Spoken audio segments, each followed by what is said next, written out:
One of the biggest headlines across the NFL after Week 5 was the very controversial roughing the passer penalties called against the Falcons and Chiefs. With 3 minutes left in the fourth quarter, the Buccaneers had a 21-15 lead over the Falcons. On 3rd and 5, Grady Jarrett sacked Tom Brady, forcing 4th down and giving Atlanta a last chance to come back to win the game. Except, what appeared to be as clean a sack as you will see was inexplicably called a roughing the passer, which gave the Bucs a 1st down and effectively ended the game. Take a look at the video and decide for yourself what you think. Take down Detroit. Tom Brady on 3rd down, scans the field and gets sacked. Grady Jarrett brings him down. But then a flag flies. He's going to be down onto the hips of Tom Brady while he's in pursuit, so he's spinning around too. There's no intent to hurt the quarterback right there. Now, if that wasn't bad enough, the next day on Monday Night Football, the Chiefs were losing 17-7 to the Raiders close to the end of the first half when Chiefs defensive tackle Chris Jones strip-sacked Derek Carr and came away with the ball, giving Kansas City possession in Raiders territory. But another roughing the passer penalty erased the play and helped Las Vegas get a field goal before the end of the half.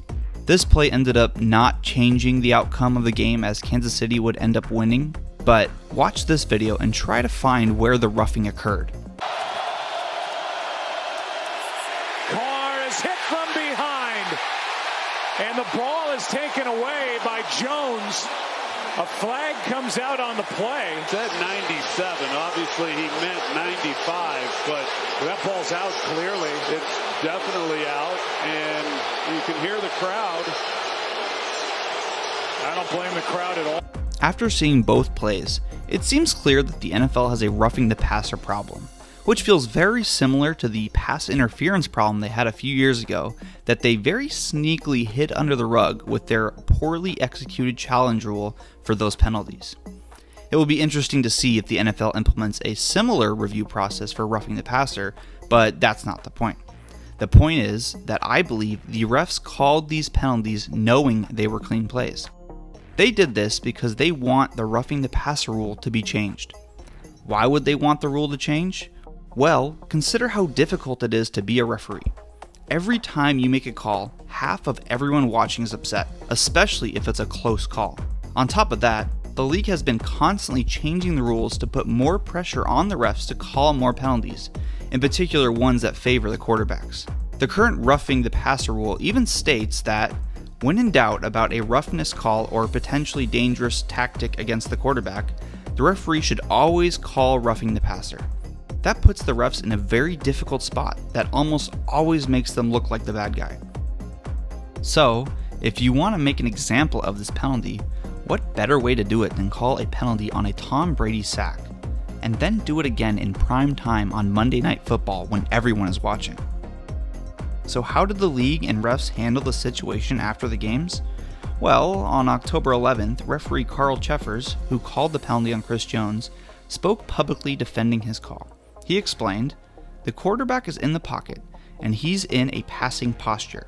He gets full protection of all the aspects of what we give the quarterback in a passing posture. So when he was tackled, my ruling was the defender landed on him with full body weight. The quarterback is protected from being tackled with full body weight. My ruling was roughing the passer for that reason." That sounds nice and all, except Jones clearly didn't land with his full body weight as he was breaking his fall because he had possession of the football at that point. Also, go back and watch the video. The ref didn't throw the flag until well after Jones came up with the football. The day after Cheffer spoke, the NFL sent a video to all 32 teams in which Perry Feuer, NFL Senior Vice President of Officiating Administration, defended the roughing the passer call.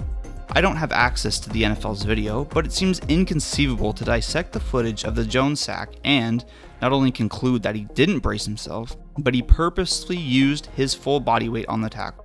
Furthermore, the video is said to make no mention of the fact that Jones took the ball away from Carr before the tackle. Neither the refs nor the NFL said a word about the roughing called on the Tom Brady sack. So it looks like a power struggle between the league and the refs. Cheffer's explanation was subpar and vague, and I think that was intentional. It highlighted the flaws of the rule. However, the NFL's video was a power move that communicated that they don't care if the rule is flawed so long as the quarterbacks are protected. So with all that said, my theory is that the referees wanted to make an example of these bad roughing the passer calls to change the rules, but the NFL has the leverage in this situation, and they won't make any rule changes. Well, that's my NFL theory for today. Thank you for watching. I know this one is a little bit out there, but let me know what you think. Do you believe the refs made bad calls on purpose to have the rules changed? I'd love to hear your thoughts. Until next time.